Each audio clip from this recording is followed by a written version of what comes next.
What's up? Welcome back to Recovery Plugs, where we trade in our dope plugs for recovery plugs. I want to take a second to promote this event May 8th at Reach KC. We're going to let our light shine. We got some performers, Cab Music, Army of the Living God, Another Chance Music Ministries, Trinae Baker, Christina Johnson, Barbara Daniels is going to do some speaking that day. It's going to be a great event. Invite a friend, come out. It's 5445 Oakley, I believe is the address. If you need to know the address again, just look up Reach KC online. Google it. They have an app you can download as well. And here's my guest, Miss Crystal Donovan. I almost called you Crank. Miss Crystal Donovan. And I honestly haven't heard that last name in a long time. Just until I've said something online and I see someone say, "It's Crystal Crank." I was like, wow, that is the last name. How are you doing? Good. Are you nervous? A little bit. So we have our first live audience today in the crowd. We're not going to mention any names. We're just going to let you know that there is a live audience. So if you hear cheering, clapping, or something, that's what it is. It's a live audience. Boop, boop. Kind of like our CEO Hall show. Anyway, so what's up? It's about, what's your story? I guess my story kind of starts off like a lot of people's. I can't say, I don't want to sit and say that like I grew up super, super rough. I think that, I grew up without a dad. He went to prison when I was 5. I started using whenever I was 11. I started using meth before I ever did anything, before I drank, before I smoked weed, even smoked a cigarette. I don't know, I think the first time that I went to treatment, I think I was 12. I went into a C-STAR program. I was kicked out like the first week. I kept going back and forth. I don't know, back and forth to treatments. I don't even remember my freshman year of high school. I was kicked out. Really, I only went there just to get high. Then when I was about 15, I got pregnant with my oldest son. He's 13 now. And because of my using, he was taken away from me. I don't know, I don't know. Whenever I was 15, I was using, and I went to treatment. I fought for my son for, a good year. I can't say that I was really sober. I guess I was dry during that time. I was just doing what I was being told to do by, DFS. And then in that year, I got pregnant again. And at that point, I started using again. I had experienced a lot of sexual abuse at a really younger age, right before my using started.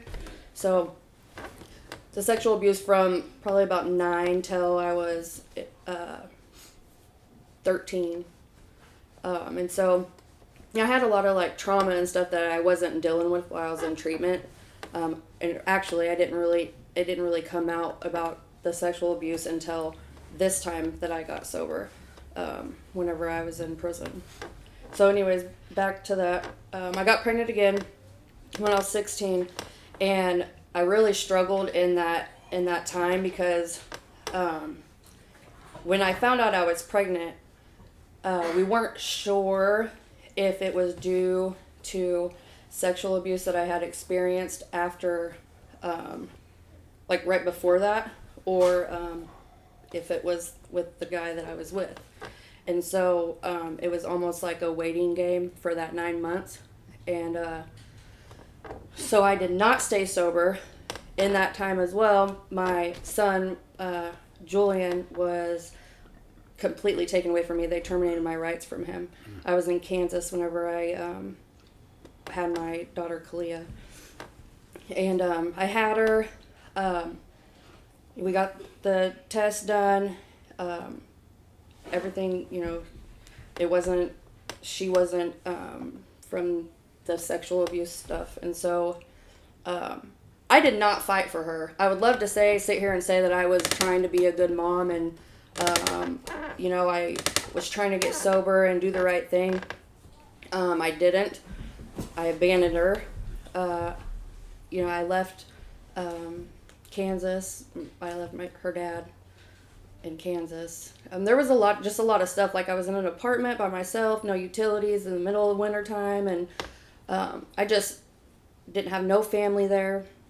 So I got on a bus and I went back to Springfield, and off I went back into my addiction. So they terminated my rights from her. I only seen her one other time after that. I think maybe for like 45 minutes. I went down there for all the wrong reasons. Went back, seen her for about 45 minutes, and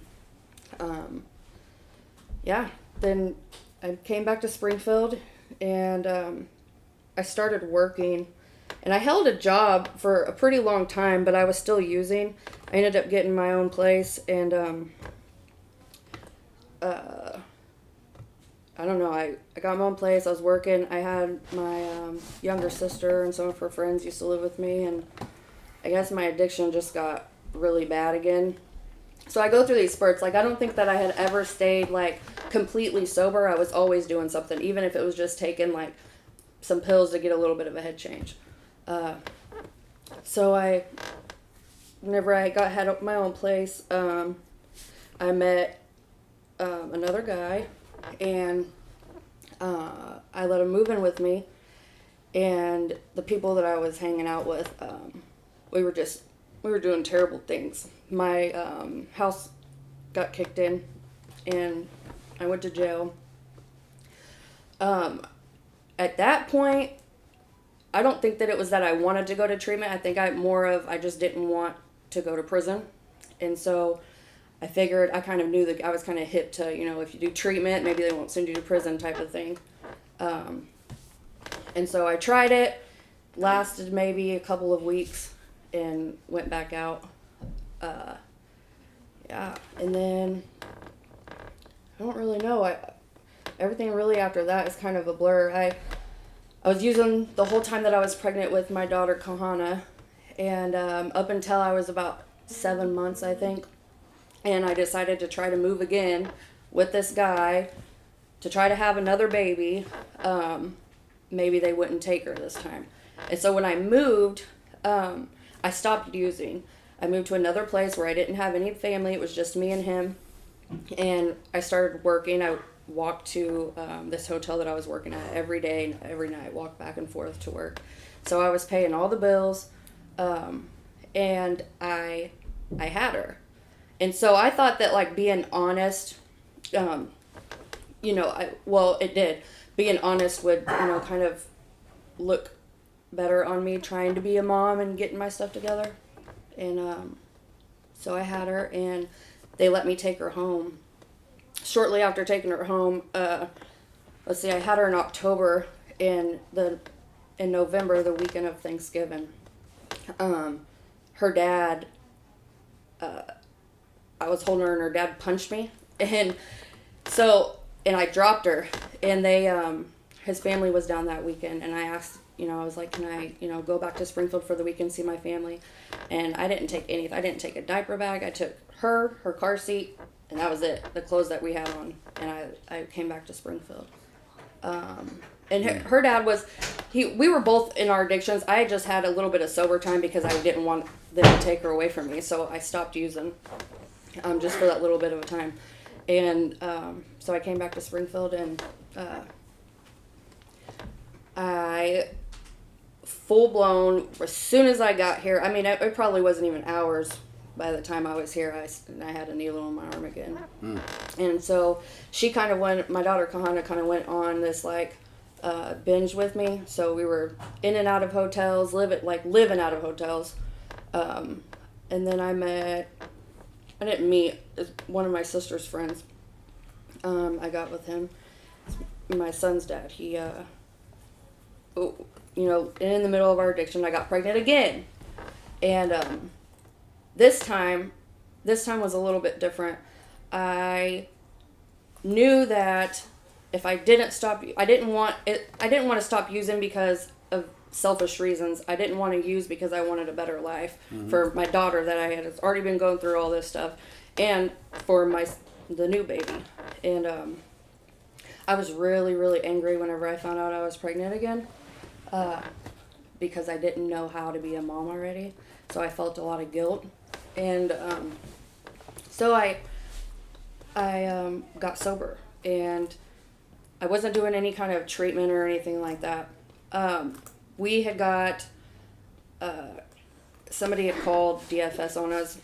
Not DFS, they had called the cops on us for some fighting that me and my son's dad, we were arguing back and forth, and the neighbors had said that he was hitting me, and so DFS got called out, and so I got put on this, it's like where a case manager comes to your house every day. Your baby doesn't get taken away, your kids don't get taken away from you, but a caseworker comes out. It's like intensive home care. Comes out and checks in with you. And I did that for about 4 months. Every day this lady came out, and she kind of hung out with us. And she was giving me a whole bunch of resources of like treatment centers. And I knew about like adolescent treatment centers. I didn't really know a whole lot about adult besides that couple of weeks that I went. And I don't know, she was just really loving, like she really cared. She wasn't like all the other case managers that I had seen. And so that's whenever I think I really started thinking about doing something different, I guess. So I stayed sober for, let's see, my daughter was just a month old when I left. So I'm trying to think.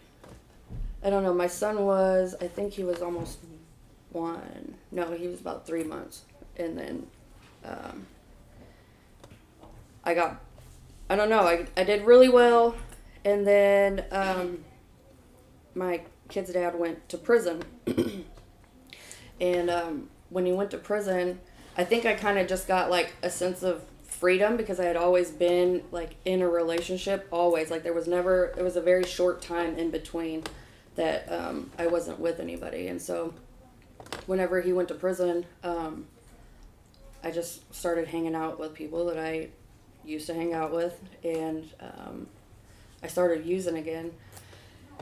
And so I got my own place, I was working, paying my own bills, and a friend of mine, I was doing a lot of really bad stuff, like breaking into houses, stealing cars, using credit cards, just doing all kinds of reckless stuff. And somebody called DFS on me, and the lady had came out, and this is the they talk about, you know, we don't have a choice when we're out there. You know, so the lady came out, and she's looking around my house, looking in my refrigerator, talking to me, and she's like, okay, she's like, we're all good. She's like, but I need you to come and do a drug test for me tomorrow. She's like, you can go up there, do your drug test, and then we'll be good. And I knew that I was going to be dirty. Like, I mean, my house was clean. I had food in the house. My kids had everything they needed. But I wasn't sober, and I knew that. This is this insanity of it. I knew when my drug test was going to be. I knew that if I had a dirty, that she told me, if this comes back positive, we were coming to take your kids away. And I knew that. So the next day, I'm getting ready for this UA. I didn't stop getting high the entire night. I'm getting ready to walk out, and I had 2 other people there with me at my house, and they're, you know, trying to get me out the door, and I'm steadily hitting the pipe as I'm walking out the door. You know, I didn't have a choice. Like, I knew what I was, like, going to do, and so I went, I did the UA, I came back, and I packed up some of my kids' stuff in 2 diaper bags, and I left my house because I knew they were coming back. So that night I didn't go home. I came back the next day, and I'm sitting there. It's about 7 o'clock at night, and I look out my window. My blinds were open, and I could see this caseworker and these cops coming up. And it was just a couple of cops at first. They come up, I shut my blinds, and I lock my doors, and it's just me and my kids, and then 2 other people there with me. And I mean, for like the first 2 hours, they were trying to get me to answer the door, calling my phone, and by the time it was over, I think I had them in the house probably about a good 8 hours. They had my house surrounded. I had the lady who has my kids now, she was on the phone with me and she's like, Crystal, they're going to get a warrant to come in. Like, you have got to open this door. And so that kind of started with my my two oldest kids. I never got a chance to kind of be a mom to them. And I hate to say that, but like my addiction just kind of took over. I never got to take them home from the hospital. With my two youngest kids, I did. You know, I got that kind of feel of being a mom. And so that was hard, you know, like I sat there all them hours and I just sat on the floor with them and I was playing with them and just trying to do like the mom thing, trying to like make the decision, like, do I hand my kids over because that's what I've already done, you know, pretty much, or do I let them come in and, you know, forcefully take them? And so whenever I started, you know, my daughter was just sitting there, my son was sitting there looking at me, so I was like, okay, I let the lady who has them now, I let her come in and get them. I didn't want the cops in my house. And so I let them take them. And it seemed like from there, like I really, really wanted to be sober. But again, like I don't feel like I had a choice. You know, I didn't have people that told me, let me show you how to do this. You know, instead I had people that said, this is how it's going to be done. Like, this is what you're going to do. I didn't have those kind of people. Nobody I knew was sober, you know, and the people that I know that were going through the same thing were still stuck in that life. And so I didn't know what I was doing. Like, I just did what they told me to do.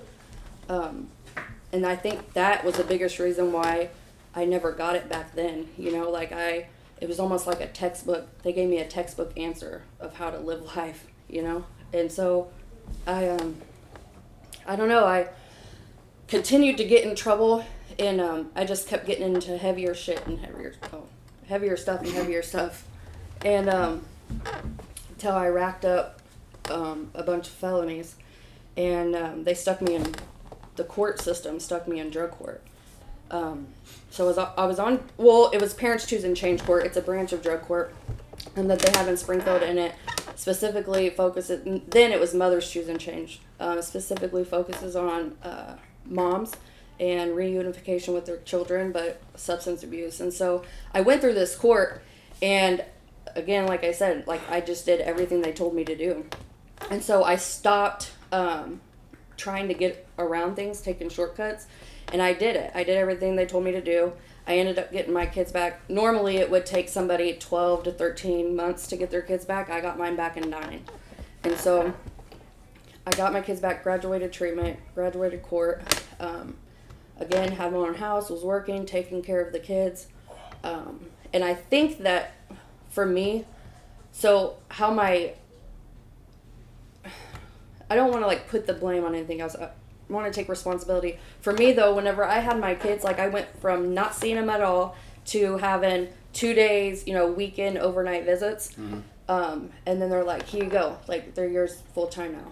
And so never got a checkup, like I didn't have any other resources. Like, it was just done. And so I don't know. I think it maybe was like 6 months. 6 months after that. In that 6 months, I did really well. And I started school. And I don't know. I don't even know what happened. One day, I was back getting high again. Calling my mom. Mom, we, you know, watch the kids. And my family was getting tired of it, you know, and I was dragging them through it with me. And I started getting high again. And it wasn't even, I mean, I don't even know how long it was. It was very shortly. Like, I'm not even going to say a month after I started using, my kids were taken away from me again. And when they got taken this time, they were fed up. The system was fed up with me. My kids were fed up with me. My family was fed up with me. And so I didn't get sober. I didn't try to get sober. I got sent to prison. And then I was there for a while. When I got out, that we were trying to do visits with my kids, but I was so inconsistent. You know, I was just, I mean, when I got out the first time, I got out and wasn't even, before I even hit the highway, was already getting high again. And so I got out. They tried to do visits. I was really inconsistent with it. And so I was out for like 4 months, and I went back. They did a wellness. They wanted me to do a wellness check, like checking a treatment or something like that. And I didn't go. So I went back. I went back to treatment for 6 months, or I went back to prison for 6 months and did a treatment, a 120 treatment. And the time before that, when I went to prison, like I wasn't doing anything, didn't go to any groups, didn't do any classes. I just kind of screwed off on the yard. Like it was like a reunion with me and all my friends. So the second time I went, I did a treatment. And I didn't really hear a whole lot. It was kind of the same thing. It was just, again, like doing what people told me to do. Like, this is what you have to do, so do it or you're not going home. And so I did. I got out and got in another relationship. And this time when I got out, I was hanging. So I was always my dad, he's in his addiction. And my dad and I, we used together a lot, and my dad used to be a real bad heroin addict, and so I was always that drug addict that was like, I'll never do heroin, like I won't even hang out with people that do heroin. But when I got out of prison the second time, I got in another relationship, and I was introduced to heroin. And so whenever I did it the first time, it was not because I found it something interesting or I wanted to experience. I did it. It was one of those things. I was in a relationship. This person, I wanted to make this person mad, and so I started using it.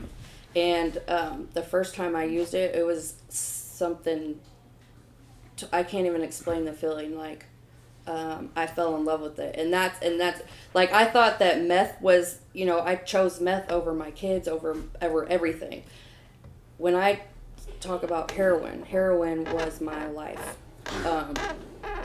I would give anything for it, and that's what I did. I mean, instantly the minute I had it, and it went into an everyday thing. When I didn't have it, I was sick. I mean, I used to make my praying mom go across the street and manipulate our neighbors to get their methadone pills. Like I was, I OD'd a few times. I know that this last go around, I had my own place, and so I got picked up on a robbery charge, and I thought I was going to prison for a really long time. And I went on the run. I had my own place, and I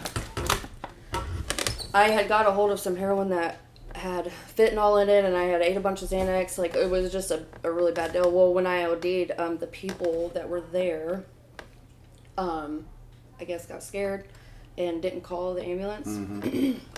And so they found me in a bathtub full of ice. And I remember, like, whenever I was laying on the table and I had come to, like, I would kept coming to, like, dozing off and coming back awake. And it seemed like, I don't know if anybody's ever talked about, they hear, like, right before people pass away, like, they get those flashes of their lives. It's something that has to do in the brain. Well, whenever this happened to me, I was laying on the table, and it seemed like every time that I came to, it's almost like I could see my sister, or I could see my mom, or I could, like, people that I really loved. Like, it wasn't the people that were there, it was the people that, I don't know, and, like, something about that time, and I got out, and again, this is the insanity of it. I got out of the hospital, walked out, and wasn't even out of the hospital 2-3 hours before I had a needle in my arm again. I was in a hotel. I remember being in a hotel on my knees, begging God. Like, this last time right before I got sober, begging God, give me the strength to just throw it away. And screaming at the top of my lungs, people banging on the door, like, what's wrong? And I couldn't, I didn't have a choice. It's like I had to. Being in the bathroom for hours, just crying and screaming, and I didn't want to get high, but I had to. So how'd you break it? So I I went back to prison, and when I got there, so I really started reading. When I got to prison, I knew. So the day that I got arrested, I remember that they had their guns drawn on me, and they were like, put your hands up, walk backwards, all that stuff. And I remember, like, that was the most peaceful that I had felt in years, because I think that day I knew that my life was about to change. Like, I could feel it. And so I held on to that feeling whenever I got to prison. Right before that, I was put in a cell, and I got in some trouble there. And I got put in the cell, and the only thing that they would give me was a Bible. And I wasn't, like, I knew that there was a God, but I didn't know who he was, if that makes sense. And so I started reading this Bible because it was the only thing I had to read. And that's why I tell people, like, for me, AA isn't, I do the 12 steps out, the 12-step program. AA isn't where I started at. Mm-hmm. For me, it was God first. But I didn't know who he was until I got to AA, if that makes sense. Yeah. So I started reading this Bible, and I kept reading in Romans, and then I read, I talked about the narrow path, to life, like that the path is narrow. And so that scripture really stuck with me whenever I got, throughout the time that I was in prison. I did a year-long treatment. And every night, I read my Bible to the girls in my cell, and I just really dug into trying to figure out who Jesus was. And so I did the treatment, and I paid attention. I talked about things. That's why I was talking about the sexual abuse that happened. I didn't really talk about that until I got to this treatment this time. And I was really honest about it, like really raw. I really didn't care what anybody thought. And I knew that it was going to change. Right before I got out of prison, they gave me the option to go home, or they could help me find a sober living. And so I kept hearing these girls talk about Journey to a New Life. And really what drew me to Journey to New Life was that they were more of a re-entry for women. And it wasn't just like you have to be sober, you have to be clean. Like, these ladies genuinely care about women. Like, they want to help them stay sober and be successful. And so I called Georgia Walker, and I asked her, like, she asked me a couple of questions, and then she's like, okay, you can come. And so I didn't give myself time to change my mind. When people asked, I just said I was going to Kansas City, Journey to New Life. I didn't talk anymore about it, because I knew that if I did, then my head would start telling me not to go back. And so my dad picked me up, and again, my dad, I love him, and my family's still in active addiction. And so, especially with my dad, like, that's the only kind of connection that we really had, because he was in prison my whole life, and he's a big part of my life. But the only time that we really connected or even had a relationship was whenever we were getting high together. So we don't really know each other sober. And so my dad's the one who picked me up, and I remember praying the whole way to Kansas City. Like, they wanted to stop and stuff. I'm like, no, just keep going. Just keep going. And because he kept saying, are you sure about this? Are you sure you want to go there? Is this what you want to do? And I was just like, yep, keep going, keep going. And so I didn't even, like, whenever we got out of the car at Journey to New Life, I just, like, took a deep breath, and he's like, oh, let's take pictures, let's do this. I'm like, nah, bye. So, I don't know, I got there, and I started treatment at Alt Care, Rediscover Alt Care, and I don't know, like, I talk about how whenever I got out, it was like almost fixing to be right in the middle of winter time, and so it started snowing, and I would walk to treatment and to work at Pizza Hut over on Prospect every single day and walk back every night. Whenever I went to meetings, I walked to meetings every single day and every single night. I mean, and I had those are the things that I was willing to do because I wanted to stay sober. I never missed a group. If I did miss a group, there was good reason, like appointments or whatever. And then Journey to a New Life, they helped me get into my place here in South Kansas City. And I got into my place, and I continued to go to treatment. And I don't know, I just kept doing everything they were asking me to do, but not because of them. I wanted to really stay sober this time. And I knew that if I didn't do the stuff that I didn't want to do, then I wasn't going to be sober. This journey through new life, is that a So- based or what is that? So they are a group of older women who help women re-enter from prison back into the street or back into society. They set them up with so you have to come. Typically, you have to come from prison, but they do sometimes they'll help people from the streets. It was originally designed for men, homeless men. So they help out homeless, but the program that I was in, what they do is they help pay for your place for the first 3 months. They set you up with like all the furniture for it, get you a case manager, and they have services. They continue to work with you, for as long as you need them to. I don't know. They're a blessing. Without them, I don't think that I would have stayed sober. It's pretty awesome. Yeah. Seems like you definitely had it. I got some questions from some people that you know. Okay. Wow, good story. God was the answer in the end again. Jesus is the number one recovery plug, right? Like, just saying. Anyways, so Jenna, someone you work with. Yeah. She says, we spend a lot of time hating ourselves and our addiction. What is something that you now love about yourself? I think probably that I just love people now. I know I'm not really a talker, and it's not that I don't like to be around people. I just, I don't know, it's a lot easier than before. Before, I wanted to recluse and stay in the house, and I didn't really want friends. I didn't know how to make friends, and now I don't know, I love people and I love to help.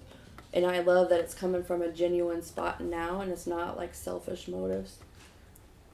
So when you say you love to help, like you're working in the recovery field now, right? Yeah. Like what is it that you do to help others? So I work at Benilde Hall. We're a men's treatment center, and right now I'm the administrative assistant there. But I got my certification for counseling, and so it's really cool because working up front, I get to see guys when they first come in, and so I get to see them like at their lowest point. And then, 2-3 months later, I'm able to see them when they're successful. They're working, they're going to groups, they're speaking in groups, they're doing peer-led groups. I don't know, it's really cool to see the change. Like, I think you were talking about this before, like, to be reminded of that every day is probably the coolest part. And, like, I have to take pictures of these guys when they first come in, and so I always make them smile. And when you're in that kind of place, you don't want to smile. So when they come in and they've been there for a couple months, I'm like, look, see this picture? Right. It's really cool. Yeah, that's cool. So I didn't even ask you though. How long ago was it that you got sober? Like how long has it been? July 13th, 2017. So was that 3.5 years? Almost? Mm-hmm. How long did it take you before you decided to work in recovery? Before, I've been only been like a 2.5 years. You've been where with 2.5 years? I've been at Benilde for a year. I was gonna say, I know you've been there. No, I've been at Benilde for a year, so like 2 years. What was you doing before Benilde? I worked at a gas station. Oh, okay. So you've only worked in recovery for 1 year? Yep. Okay. Lester, he wants to know, this is Crystal, now that you have gotten clean and sober, what are the best things that you have received? The best things I have received? Yeah. My relationship with God, a continuing relationship with God. Like I talked about how I didn't know, who Jesus was. Like I knew that he was real, I just didn't know where God was. I didn't know who he was. And coming into the program, especially with 12 steps, I built this relationship with him. And so I say this, I used to go to church and stuff all the time, and I kind of fell away from that here recently. But I still have this relationship with God that's crazy. Like in the morning time, like I'll be talking to him and I can just, his presence is so strong that it makes me tear up, you know, like, and that's like that all the time. And it's just continuous, the relationship with God that's built. Yeah. That's awesome. Ryan, you want to ask? No, I'm just kidding. Oh, he's got a real, this. What did you do to keep your faith in your sobriety after your son Kingston passed away? First off, before we answer that question, let's go to another question. Gina wants to know what's the worst thing that you've had to overcome in your addiction. So you can start with that, because I'm sure that's probably, or not your addiction, in your recovery. My recovery? Yeah. Yeah. So losing my son Kingston was probably the hardest thing that I've had to deal with being in recovery. Do you want me to share about it? I would, yes. That, okay. Because this, to me, this is where I've gained the most, you know, knowing you and Ron, I've gained you guys, what you've overcome in this, and it's just, it's something that everybody needs to know how you did it. Okay. So, I talked about my other kids earlier, right? Yes. And so, when my husband and I found out that I was pregnant, that would have been in June or July. And, August, June or August. so I had a lot of mixed feelings because I was in sobriety, right? I had a little bit of sobriety time, and so I had a lot of guilty feelings because I didn't have my other children. I didn't have a relationship with my other children, and so but I mean I was happy. I just didn't know how to feel, and so I don't know, we started preparing, you know, to have this little bitty baby, and going to doctor's appointments. Well, we went to a doctor's appointment, and they told us that basically my son was diagnosed with bilateral renal genesis, I believe is how you say it. And so it's where he's born without kidneys, and because of his kidneys, he cannot develop lungs, and it causes other problems. And so I remember the lady sitting there, as she started, the stuff that started to come out of her mouth was, she was talking about it would be okay for us to get an abortion, but we had to decide within a week. They gave us 3 options, and 2 of them were basically killing him, and we didn't believe in that. Yeah, that's what it was. Our beliefs were, we didn't believe in 2 of them, so we only had 1. So full term. we it's not something that was even talked about. Like, I immediately was like, no, ma'am, like, it's not an option for me.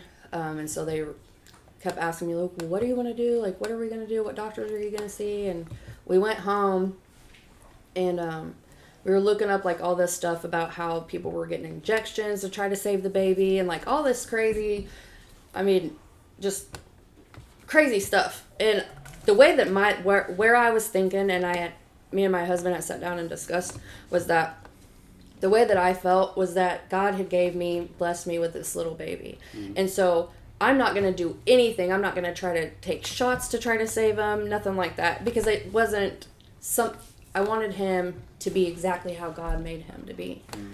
And so we carried him. And during this time, I really leaned on the AA program, and I leaned on, sponsors in the program, church. Diana Poston, she was a big, big part of it. But so then, we had him, and I kind of felt like I didn't get enough time with him. And so for some reason, I remember they let me hold him, like, after he was already passed. And I don't know, I kind of felt like a sense of peace.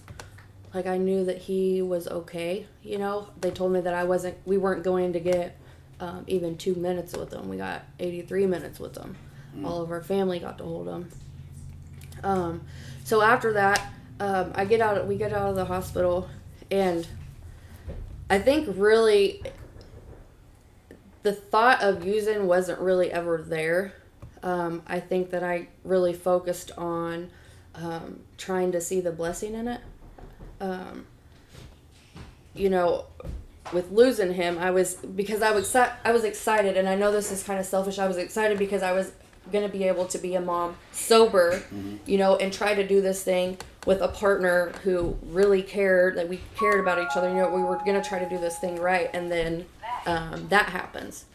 And when I first found out, you know, I was like, are you serious right now? Like, dude,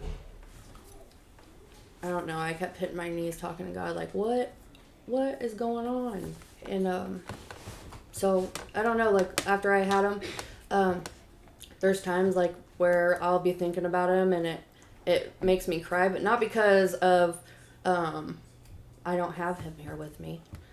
It makes me cry because I know that I will see him again. I know that he's in a better place, you know. And I feel like by me being selfish and crying and being sad, and I'm saying, you know, telling God, like, I don't trust you. I don't trust you with my son. I don't trust you with my life. And that, for me, that just discards. If I allow myself to feel like that, I feel like I'm discarding everything that God's done for me so far. And so I really used like the program.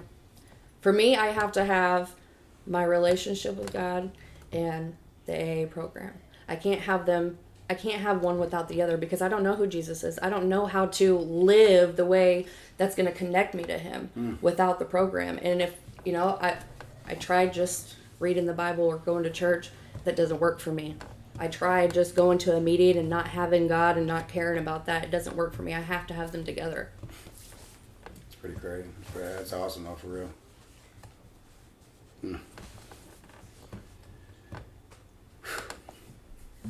So that's how you kept your faith, knowing that, I mean, guys, like so many, like my question through the whole thing was, man, because I do catch myself thinking about that, like, man, what would I do if my kids died? Like, what if something crazy happened to my kids, and God just took them from me? How would I feel? How would I react? Would I use it as an excuse to do this? And man, it's the way that you just worded it was, if I don't trust him with my kids, do I trust him at all? I mean, and that's the truth. Yeah. Like I have to trust him with my children. I have to trust that he's taking care of them. It's good. Whew. So Aaron said, first she wants to give you a big shout out for the work that you do at work at Benaha. And she said that you also have your MAID Act 2 and your Mars now, and you're a CPS. What else what other letters you got? Because I know them letters are cool. I don't even know. I think that's it. What is something that you wish people knew about addiction? Like just addiction itself. I feel really strongly about, you know, in addiction, I think that whenever people get sober, that the sobriety is enough, and sometimes it is, but a lot of times it's not. Like sobriety or addiction, because I feel like I'm talking about sobriety right now. She says, what is something you wish people knew about addiction? Okay, I'm just gonna keep going with what I was saying. I like your, I mean, for real, I like your answer, because one, you can't just get clean. You have to work on you. No, yeah, and you know, I think that we talk about like medically assisted treatment. We talk about mental health issues. I mean, trauma. Like I think we need really to remember that with our loved ones, with our coworkers, with whoever it is that's trying to get sober. Like, it doesn't just stop at sobriety. You know, like take the drugs away and they're fine. They're going to be perfect. Like, other things need to be addressed. And I think for me, like especially this time around, in AA, in 12 steps or whatever your recovery path, a lot of times that stuff's not talked about. And so I know, like, for me recently, I had some mental health stuff, and I was really freaking embarrassed. Like, even though I work in this stuff, really embarrassed to walk into this place and say, hey, I need some help with some mental health issues. And so I think it's really important for people to know that stuff. I think you might have answered Ken's question by answering Aaron's question. Ken said, how does working in the field change your effect or view? How does it change or affect your views on recovery? That was it. That's That right. is not just You just getting answered clean Ken. and sober. Yeah. Yeah. Ken had a way of doing that too. And when I started talking to him, he's like, your way of recovery is not the only way of recovery. I was like, oh, well, okay then. Fine. Yeah. Like there was only just one way. There's my way, and that's it. That's the way it's going to work. No, that's not. There's 1,000 other ways too. Yeah. All right, you're right. It's good to learn it on that aspect Mm-hmm. too. Learn it from all different. That's what I like working up the middle of all. Yeah. They bring the other side of it too. Yeah, but no, I was really helpful. Ken Vick is a good recovery plug. I'm gonna have him in that chair soon. I just don't know when. Yeah. I have a feeling I'm just gonna be like, talk. I mean, just do your thing. Just run this thing. Get it going, bruh. You did good. Is it off yet? It's still recording. Oh, okay. No, it's still recording. Is there anything else you want to say? I mean, No. no. You did. I mean, you did really well. Thank you. I'm hoping to get Ryan up here next. He's here with us too, and Yeah. he's our first ever audience. I'll be here next. So yeah, next Wednesday we'll have him in. He'll be on next Thursday night. Don't forget May 8th to come to this event. 6 o'clock from 6 to 10. It's gonna be awesome. We're gonna have food afterwards, free food, fellowship. It's just gonna be a great night, and we hope to see you there. That's it.